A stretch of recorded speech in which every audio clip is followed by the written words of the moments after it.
Good afternoon, everyone. This is Queenie Clem with Queenie's Book Talk and Reviews, and I am your literary ambassador. And today I have Sylvia Hubbard on my channel. Today, Sylvia is an author, blogger, speaker, radio host, and a mother. She's also known as Michigan's literary diva. Welcome, Sylvia. How are you? Hi, thank you for having me. I'm so honored. Thank you. Now tell us about yourself. Well, like you said, I am a mompreneur. I've lived in Detroit mostly all my life, and I have 3 kids that I know of.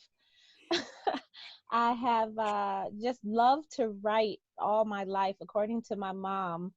And I just took that leap into publishing my own work or seeing my name on a book when back in 2000, and only because number one, I didn't want to be a hypocrite raising my kids, telling them to follow their dreams and their passions.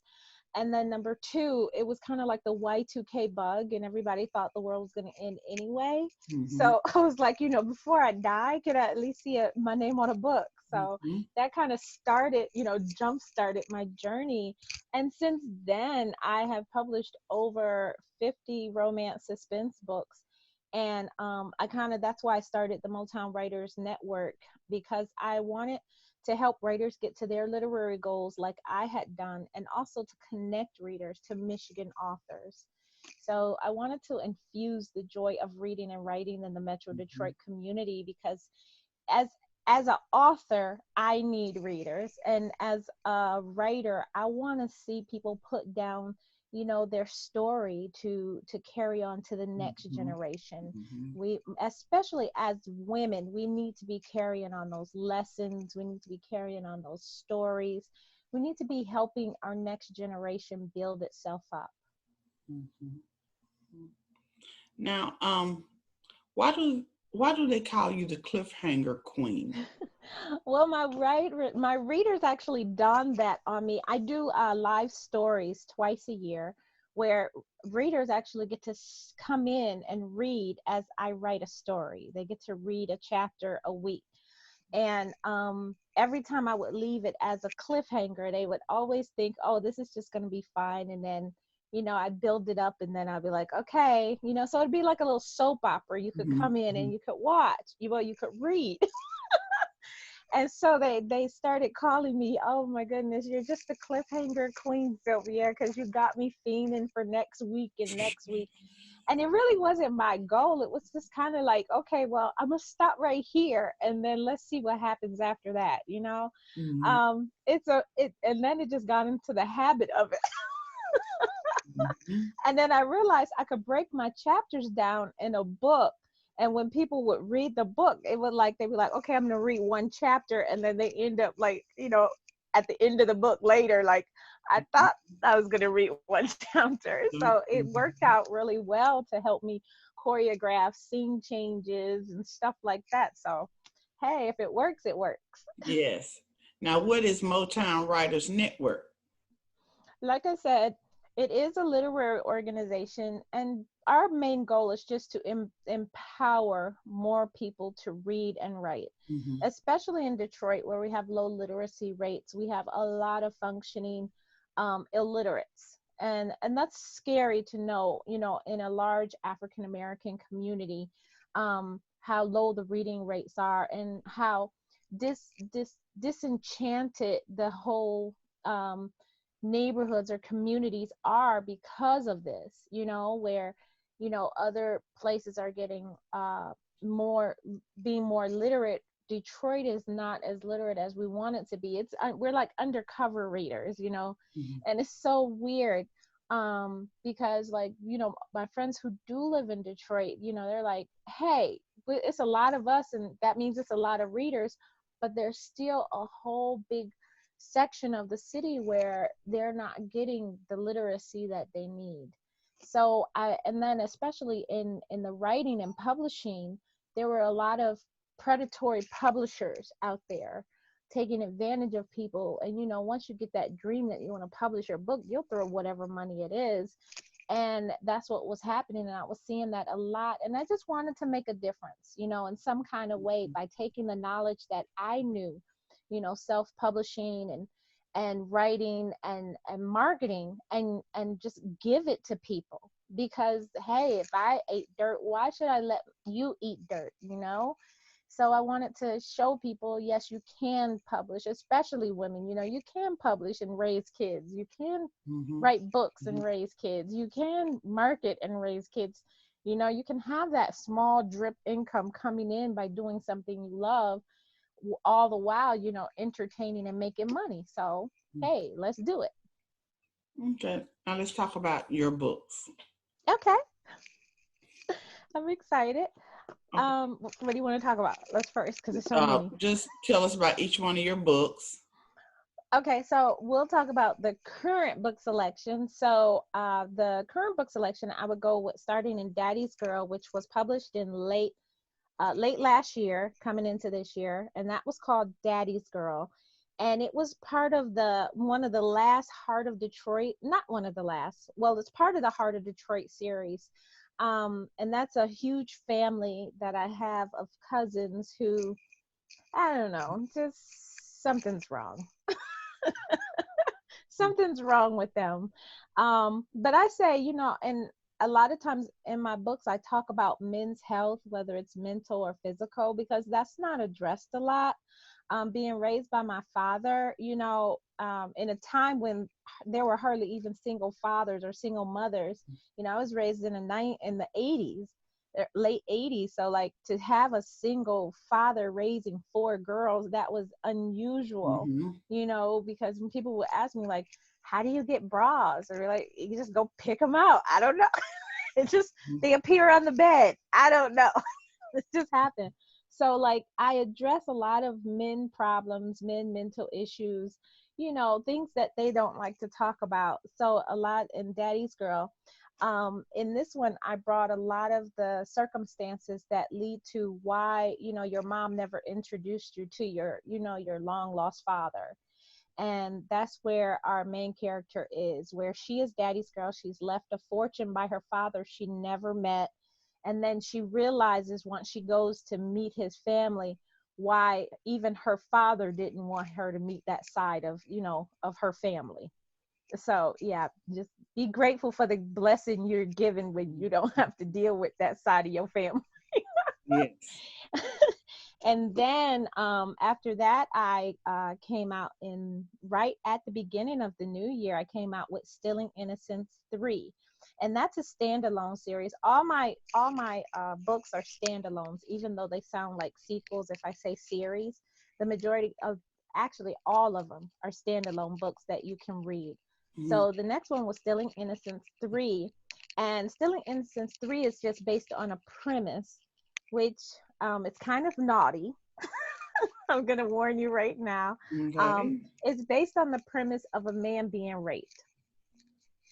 That's all I can say. Okay. and how would he handle it in this day and age? Well, I found that there are several ways, you can tie a man down, to get what you want.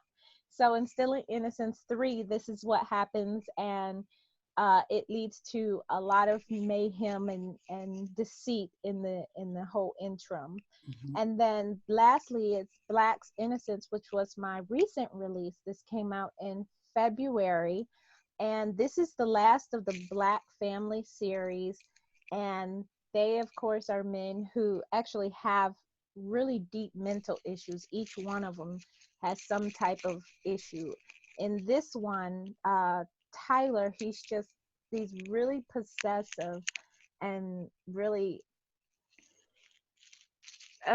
he really doesn't like when people do bad things to him, and then he just takes it overboard and goes horrible. So our main character, she actually plans for the perfect life. She saved her money, she saved herself, she planned for the perfect wedding. She found the perfect man, a lawyer to be, and she just planned for everything to be perfect.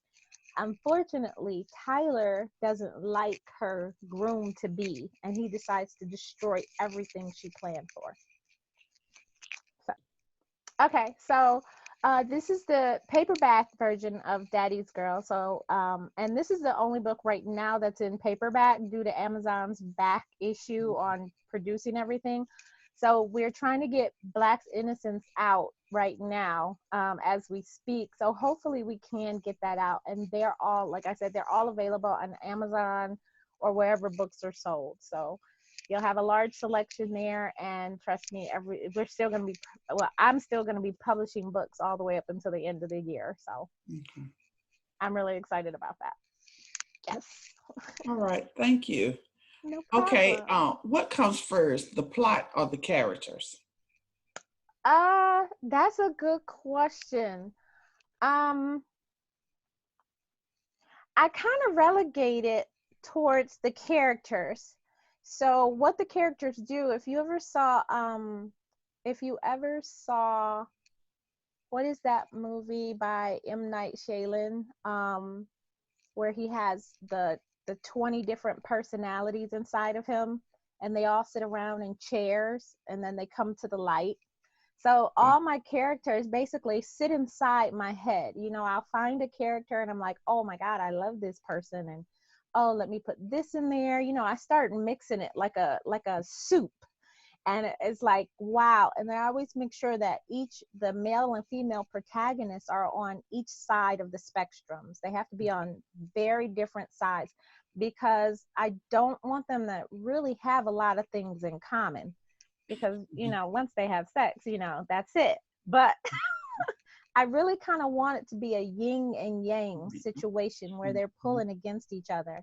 So they just sit in my head in chairs, and then the light is kind of like a plot. When a plot jumps up at me, and I'm always researching or reading things and everything, when a plot comes that, oh my God, let me grab this character out of this chair and this character out of this chair and bring them together, that, you know, that's how it works for me. You know, I'm like, oh, this is the best plot. And I like it to be, you know, other plots will come that's not as bright. You know, I could probably throw them in there, but they wouldn't be that that I need, you know. Mm-hmm. So I kind of let them sit in chairs until I'm like, okay, now I got you. Now I got this light blinding. I got to bring them in.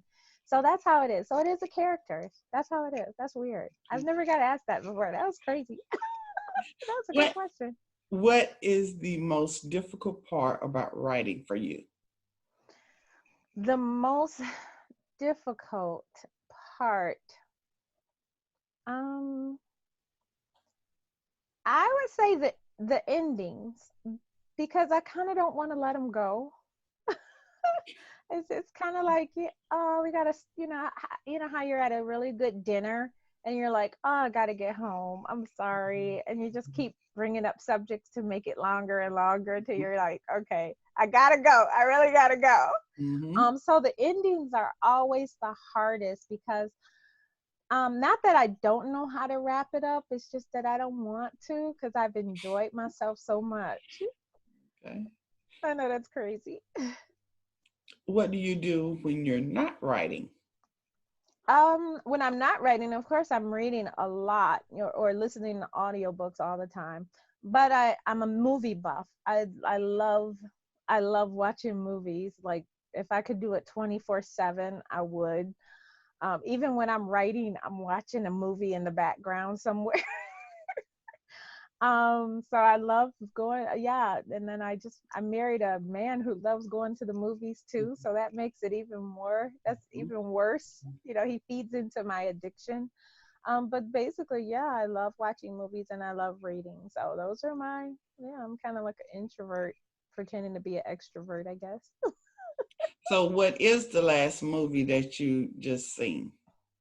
Well, we actually, oh my goodness, we saw this movie on Netflix. Oh, good Lord. I can't remember the name of it, but it was a really good suspense movie. Oh, I See You.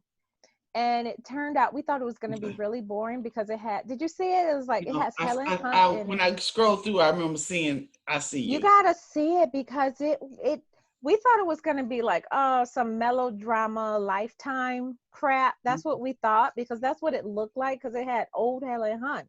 like she's old in there. And we're like, but oh my goodness, this movie it'll blow you away. I was like, I would have went to the movie theater to see this movie because it was a twist. It was really good acting for people you don't even know. And I mean, it really worked out really well. So yeah, man, we loved it. I love that we can sit and just in the bed and just Netflix and chill and just, that's just the best. Like, oh, I should have got married a long time ago to this man. Mhm. So when did you first realize you wanted to be an author? Um, the Well, actually, I would say it was back in, I was about 12 years old, 12, 13 years old, and I was in the library and I walked past this cover with Fabio on it. And I wanted this book so bad because you remember those old Fabio covers where he Mm-hmm. would just be he would just Mm-hmm. be clothed by whatever the woman had on. And I took that up to the librarian immediately and I was like, let me check this out. And she looked at me and she was like, oh no, you can't check this out, you're too young. Young. So Mm-hmm. I did what any Detroiter would do. I stole it. Okay. And I spent the entire weekend reading this book. It was to the point I could not take my eyes off of the words in this book. I was in church and I had the Bible like up and I had the book inside of the Bible. I know me and God gonna have something to talk about when I get there. But when I finished this book, I said I wanted to I wanted to write like this. I wanted to make readers feel so engrossed and Mm-hmm. so involved in a story. I wanted them to feel exhilarated and happy and then sad that they had to, leave. It was just, it was a powerful experience. And that's when I decided that weekend I was going to be Mm-hmm. an author. I was going to write romance and no one was going to like get in my way because I'm going to write all the romance books in the whole world that represented me, represented my situation, represented my world that I was in. So thank you, Fabio. What does your writing process look like? Um, all over the place. I'm a pantser, which means, we don't really do outlines. I'll do sketch notes Mm-hmm. here and there, to say, hey, don't forget, to mention this red herring or she works like this or, this is his profession, kind of like that. But usually I just, see a blank page and start going from there. With it being a live story right now, like how I set it up is that I use the whole week or the first couple of days after I post to, brew about what I just posted. And Mm-hmm. then like by that third day, I'm like, okay, this is how we're going to take off from there. And then I start thinking about, okay, where is this chapter going to go? Because I feel that every word that I put down should be utilized towards the story. It should never be just something in there, as a filler. I don't believe in fillers. Mm-hmm. So I usually am trying to progress the story constantly, whether it's the romance or whether it's the suspense. I'm continually moving the story forward, which a lot of times my readers say, it's like watching an action movie because I'm always, moving the characters in another direction or in this direction or they're going somewhere. I don't know where they're going, but Mm-hmm. they're going somewhere. So that's kind of like my writing process and all. It's yeah, I wouldn't do it if I was new. But now that I've gotten into the swing of it, I the one thing I do adhere to, my rule is to write every day. Mm-hmm. Mm-hmm. That's my rule, is that I write every day no matter what. And sometimes I'll even be in bed with a Bluetooth keyboard and my phone, just, tamping down, what the next scene should be, what the next scene should be, but I do try to write every day. Okay. What has influenced you the most as a writer? The one thing that really has influenced me as a writer, I would say, is Beverly Jenkins. And I met her probably when I was about 22, 23. It was early in my life. Mm-hmm. And of course, I was a huge reader. And by that time, I had engulfed every Harlequin, every Avon novel that had come out. I even had the subscription going back then. And I took off of school and I caught the bus down to a women's expo. It was like the first time I've ever been to a women's expo. I came around the corner and I just saw her standing there around her books. And it was really powerful to see someone like me Mm-hmm. being a published romance author. It was like the heavens had opened up. It was like, ah, Mm-hmm. and when I tell you, this woman stood there for an hour and a half, it had to be a couple of hours, and just told me about the business, told me about her struggles, told me about what to look for, what not to look for, how to keep it going. I mean, she didn't have to tell me this. Mm-hmm. But when I can tell you she's my literary shero, she's been a shining light in the industry, in my world, and in other people's world. She's what keeps me going, knowing that she has come so far, and I just want to carry on a legacy just like her. So Mm-hmm. go Beverly. I love her so much. How do you come up with the titles for your books? Sometimes it comes before, sometimes it comes after. It's kind of like when I'm in that room again with my characters, and then the light comes on. Sometimes I don't know the name of the light, and I'll just name it like a secondary title or whatever I feel like it. But Mm-hmm. when it hits me, it's just it is. I usually try to stick to 1 to 2 words usually. Um, But I'm not good at titles. And since I'm a self-published author, that's really terrible. And actually this year I started researching good titles for books, or good words to use in titles, except the words that they say to use, like this will catch a reader's attention. It's like, well, my book wouldn't apply to something, and I don't like to lie. Mm-hmm. I'm a horrible liar in life. I can write a good fiction story, but man, I'll blab everybody's secret, you tell. Mm-hmm.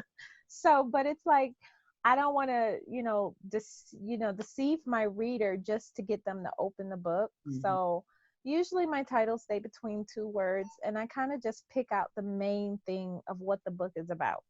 Sometimes the book, the title can be like what the red herring is in the book, or what the clue to the whole murder plot is, and then people don't pick it up until like after it happens. They're like, oh, okay, now I know why.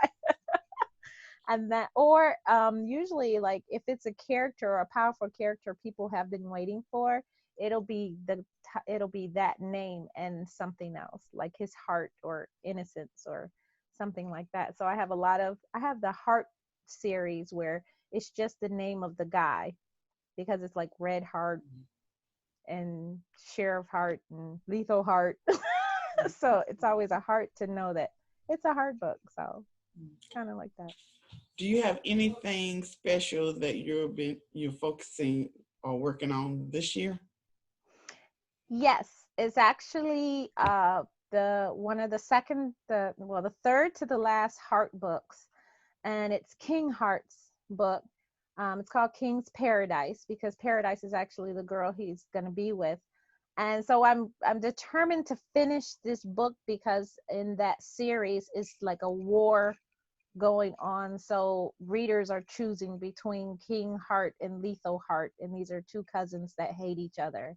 And I think they have close to like 8 books where their war has been intertwined with the story that's going on. So everybody's really interested in King getting his due.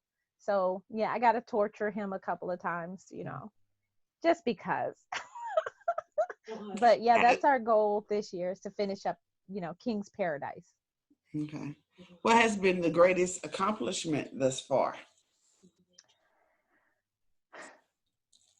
I would say the greatest accomplishment is being able to take my book royalties and buy my house. I know that's crazy, but you never dream of like your passion being able to afford, you to have a house. And in a time when I was homeless and, I didn't know what was going to happen, and I just kept writing and publishing. And then being able to just say, hey, here's the down payment for the house, here's the payments for the house. It was crazy. It was like, thank you, God, for giving Mhm. me this passion and giving me this vision a long time ago, so that I am able to put my family in a secure place that I love, that it's all mine, and that it's just perfect for me. So that has been my greatest accomplishment in life. Is just being able to use my passion to get the profit that I need in order to be happy. Do you read book reviews, and how do you deal with good ones or bad ones?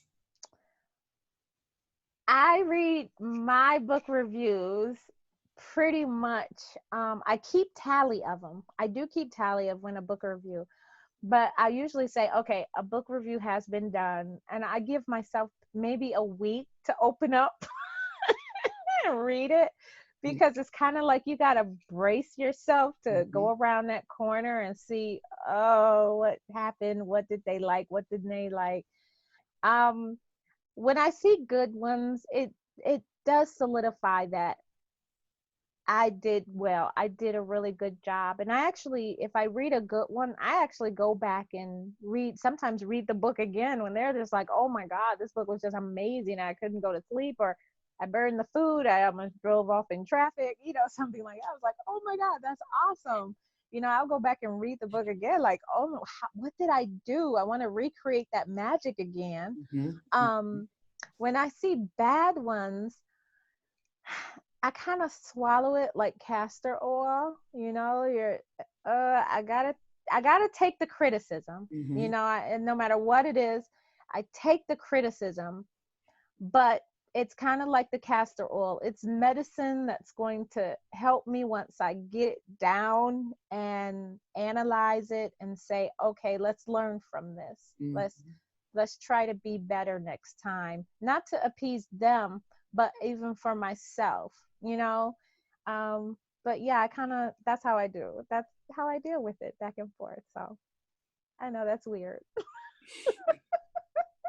How can readers find you? So they can always visit my website, and that is sylviahubbard.com. And if they want to look at my literary site for my group, that's motownwriters.com. But also, I am on Facebook and Twitter and almost every social media except Snapchat and TikTok. I think that's, yeah, pretty much. I even have a YouTube channel where I talk about the struggles of being a writer, encouraging other writers, and out of the box marketing that I've tried that worked. And then, of course, all my books are available wherever books are sold. So, of course, Amazon, Barnes and Nobles, Books A Million, Walmart, you can find all my books there. And I usually have a page there as well where you can find out more about me, or, I'm constantly updating everywhere I go. Okay. Is there anything else you would like to add before we close? For writers, I would encourage, if you're listening, don't stop, keep going, practice your gift like you're trying to get a gold medal. Practice every day and be encouraged that the gift that you've been given is going to give you the what you really want to receive out of it. but you have to put the hard work into it in order for it to happen. Mm-hmm. And for readers, I want to say I thank you. Even if you haven't read my work, I thank you for just keeping us writers and authors going with your powerful words of encouragement. And I mean, we really appreciate it. Keep dropping those reviews, keep telling us how much you love to read, because that really does help us say, hey, I know eventually that reader is going to find me and love me. Mm-hmm. But also you're just a powerful force to be to be to be honored to be able to entertain. So yes, I love you readers, and I encourage you to keep on keeping on and reading and never stop. So thank you. All right. Thank you for coming in today. I really appreciate you coming Oh, in. thank you for having me. This is so fun. Those were awesome questions. Like, Thank wow, you. Thank you. you made me think. Well, you heard it from author Sylvia Hubbard. You can find her books, she says, about anywhere. So please go out and check her out. And again, if all minds are clear, this is Queenie Clem with Queenie's Book Talk and Reviews. Happy reading. Bye, y'all. Bye, y'all.